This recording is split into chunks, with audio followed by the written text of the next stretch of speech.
দাঁত নিয়ে সমস্যায় ভোগেননি এমন মানুষের সংখ্যা খুবই কম। এই ভোগান্তি নিরসনে বিজ্ঞানীরা এবার গবেষণা করেছেন এনামেলযুক্ত টুথপেস্ট নিয়ে, আর এটি সংগ্রহ করা হবে চুল থেকে। ধারণা করা হচ্ছে গবেষণা সফল হলে বিজ্ঞানের এক নতুন দ্বার উন্মোচন হবে। লন্ডনের কিংস কলেজের সারা গ্যামিয়া এবং শেরিফ এলশারকাউই নামক দুজন গবেষক চমকপ্রদ এই ধারণাটি সবার সামনে নিয়ে আসেন। মূলত দুই ধরনের টুথপেস্ট তৈরির কাজ করছেন তারা, যার মধ্যে একটি নিয়মিত এবং অপরটি শুধুমাত্র দাঁতের ক্ষতস্থানে ব্যবহারের জন্য।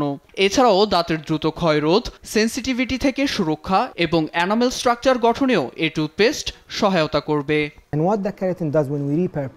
ভেড়ার লোম, মানুষের চুল, পালক, নখ, খুরসহ বিভিন্ন উৎস থেকে এনামেল পাওয়া যায়, তবে এটি তেমন কোনো কাজে আসে না। আমরা এটিকে মানুষের উপকারে পুনরায় ব্যবহারযোগ্য করতে চাচ্ছি। গবেষকদের আশা, আগামী 2-3 বছরের মধ্যে টুথপেস্টটি বাজারে আনা সম্ভব হবে। তার আগে প্রয়োজন এটি কতটুকু মানুষের ব্যবহার উপযোগী তা যুক্তরাজ্য স্বাস্থ্য বিভাগের অনুমোদন পাওয়া। তবে উৎপাদন ব্যয়ের সঙ্গে সামঞ্জস্য রেখে দাম ভোক্তাদের নাগালে রাখাও চ্যালেঞ্জিং বলছেন তারা। নিউজ ডেস্ক, দেশ টিভি।